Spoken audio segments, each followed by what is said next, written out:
Hello दोस्तों, राधे राधे। तो आज हम निकले हैं वृंदावन के लिए। हमने ली है सुबह 8 बजे की ट्रेन और हम पहुँचे हैं 10 बजे।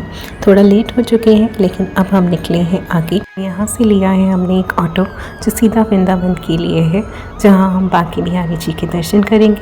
हम पहले ही लेट हो चुके थे तो हमने थोड़ा जल्दी में पर्सनल ऑटो कर लिया और अब हम पहुँचे हैं बांके बिहारी जी के दर्शन करके सीधा निधिवन। वृंदावन में श्री राधा कृष्ण जी के रासलीला का पवित्र स्थान माना जाता है।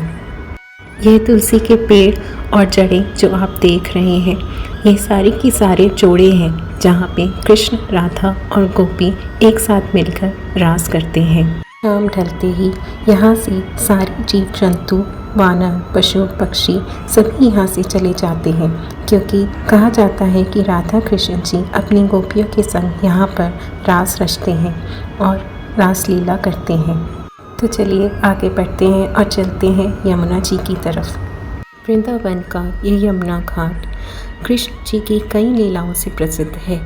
यहाँ पे बाल रूप में कृष्ण जी ने कई लीलाएं रची हैं। यह केशी घाट के नाम से भी जाना जाता है, जहाँ पे श्री कृष्ण जी ने केशी राक्षस का वध किया था।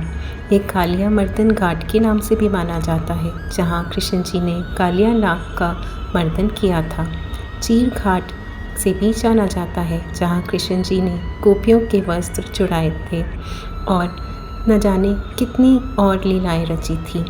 तो देखिए कितने सुंदर है ये पल, जहाँ ऐसा लगता है मानो श्री कृष्ण जी के साथ हमने कुछ पल बिता लिए हों और उनकी नगरी में के दर्शन का सुख पा लिया हो। मेरे पास वक्त बहुत कम था, इसलिए हमने कोशिश करी जितने प्यारे नज़ारे हम अपनी आँखों में भर सके उतने भर लें।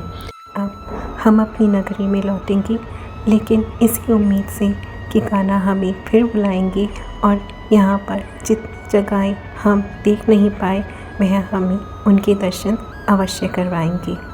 लेकिन वृंदावन आए और कुछ खाए ना, ऐसा तो हो ही नहीं सकता। तो हमने अपनी पेट पूजा के लिए शुरुआत करी टिक्की छोले से, जो कि भैया ने गर्मा गर्म हमारे लिए बनाई थी, जो कि बहुत स्वादिष्ट थी। और इसका खट्टी मीठी सॉस वो तो बहुत ही अच्छी थी। उसके बाद हमने मंगवाया चीला, जो कि पनीर से भरा हुआ था।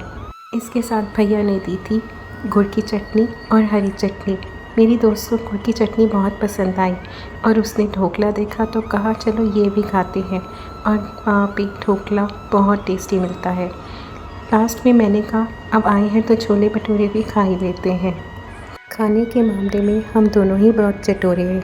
बस उसके बाद क्या, मथुरा पहुँचे, अपनी ट्रेन पकड़ी और निकल पड़े अपने घर की ओर।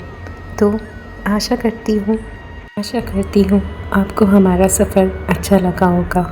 तो जोर की कहो राधे राधे, और कोशिश करूँगी आगे आने वाले हर सफ़र में आपको साथ रखूँ। जय श्री कृष्ण।